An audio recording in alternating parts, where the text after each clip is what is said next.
the top and the descent down our driveway. And before I lose Wi-Fi signal, I message Voldemort and tell him I'm heading down early so I can mess around with the flowers, and I'll just, mess around with those till he gets there, even though I knew at that point it'd be like almost half an hour.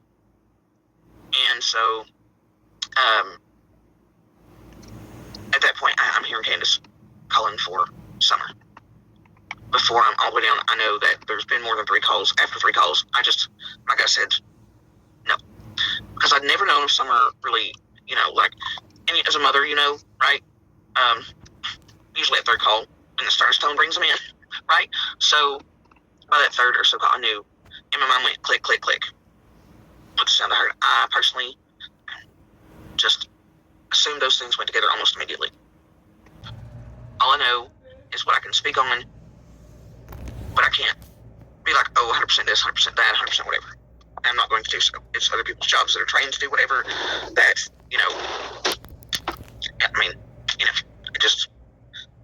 I'm just here to tell what our day and the events for us were like, and our thoughts, feelings, and so anyway, I get to the bottom of the driveway. I have my purse. Actually, it's the same one I'm still carrying, a little attached. By this point, I'm starting to panic. Before I know something's wrong, I just know it. And I look across. There's kind of a drop off with a piece of property that connects with Candace's on the other side of the road, and it's kind of down. And there's the creek that runs that way. Because it runs through both of this property and the other one is the main creek through Big Creek. But it takes this weird way around through that part on that side of the road and under a tile through Benny Hill. So anyway, I kind of look down to make sure Summer is not there, and then Candace is still calling. I hear the boys start, calling, and they're circling. I just know something's wrong at this point. I drop my purse where I'm standing. I try calling and screaming at Candace, and I'm already looking to let her know that I'm at the bottom. She can't hear me. And it's the way her piece of property picks up things. She could not hear me. It was not possible. I could hear her clear as day, though. At a certain point, I know trying to scream at her is wasting time. I just need to be looking for Summer. And to me, that scream, I don't think, whatever, I don't know how to, but I look anyway. Start down towards where the tile is that the creek runs under, passes through from his property to Candace's. And I look to the right, even though I know that the kids never play really in the right side. It's always the left side. They kind of stay on their own and they go through. But just to be sure, I looked to the right. I got down on my knees. I looked in the tile. Didn't see her. So, like I was saying, I'd gotten down, looked into the tile.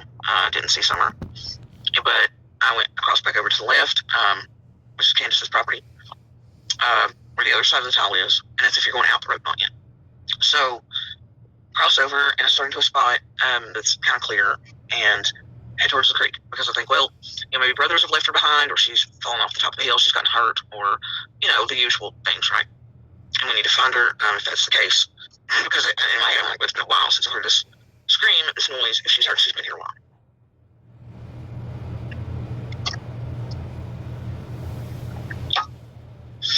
So, I'm wearing sandals, and I know the best thing I can do is get into the water. So I step into the creek, because from there I can keep tracks down. So when you live in areas like ours, worst case scenario. You also know what happens if somebody can't be found. And you know that staying in the water keeps scent down for dogs, if they have to be brought in. So also it's a good way to check, even though, with your feet on once in the bottom and deepest spots. So, at the same time, I keep it on the bank, going around Candace's, and to the top of the hill. Before I'd stepped into the creek, I could hear the boys go down the left side of their property towards the creek on that side that I had looked down towards earlier. And there was a point there when, I could tell that Candace and the boys had met up, and they were all looking for Summer and circling the hill at the top. And Candace was like, to the oldest, was like, what did you do? What did you do? And not like an accused her. It was more of a, like, did you not have eyes on your sister? Did you leave her behind? So that, literally, I thought, okay, then I was, it is that the boys were supposed to have an eye on her and didn't or something. And, so anyway, I'm stepping into the creek. I was, not too far in. So I was looking, went a few feet, in to the water, but, 20 feet maybe from her, maybe less than that, I don't know. Wasn't too far in. When I hear a car coming down Candace's driveway. And her talking to somebody, which I assume was somebody in the car with her. But as I hear her getting closer, I come back out of the creek and jump up. Out of, and into the roadway. And she's in Candace's vehicle. And, which, kind of confused me at first, because because I was like, well, I flashed red earlier, and I thought, well, that would have been the first vehicle in line. Grandis's was ahead of us, so that's why she's in Grandis's. And so anyway, when she pulls up, she's on the phone with Donnie. But the first thing I said, guys, I wish I could explain to you. I wish there had been some way for me to take a picture or video that day. Donnie's on the phone with her, and I didn't even realize the time, just didn't hit me. But the first thing I said to Candace is, I heard her scream, I'm sorry, I didn't know. And then I realized Donnie's on the phone. And Donnie says something like, so you're telling me somebody's taking my baby girl or something? And I'm like, I'm sorry, I didn't know, I didn't put it together, enough time, right?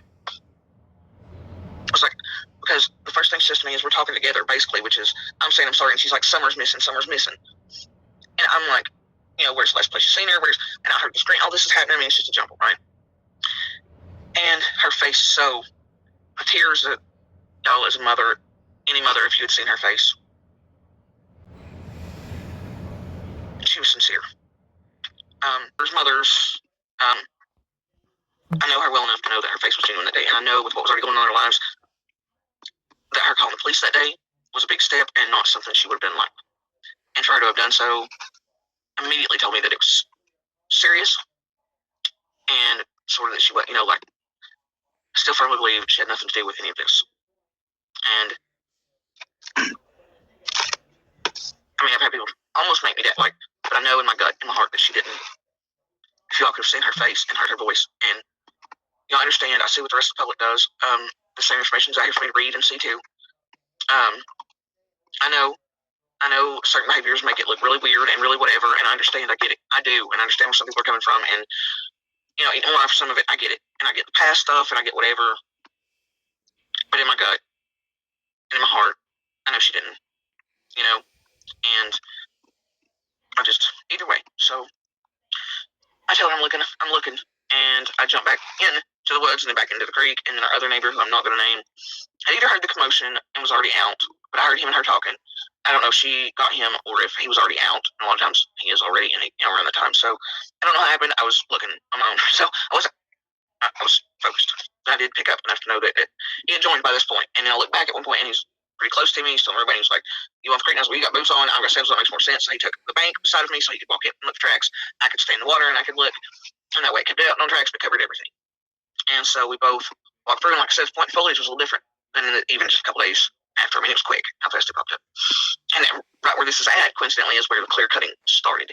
And it was ground down to mud and dirt like I've never seen before. Even the creek was dammed up spots. It was crazy. So I follow the creek.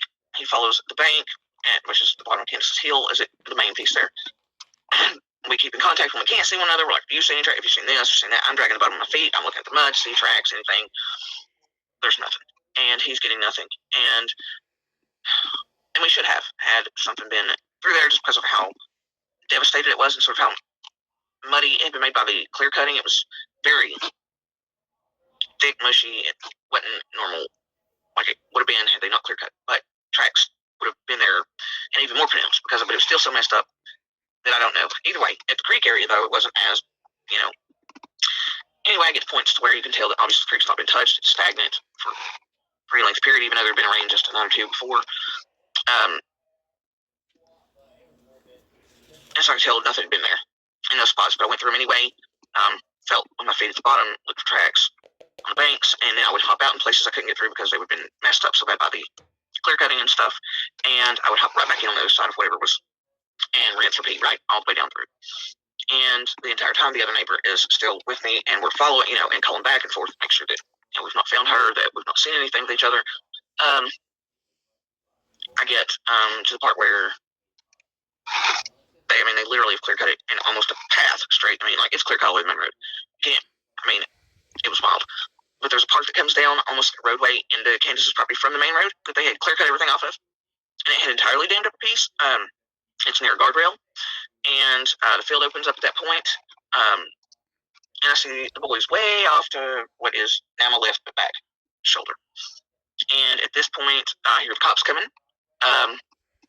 Because down there, you can tell the cops are coming 30 minutes before they're even in there because of the way dogs howl.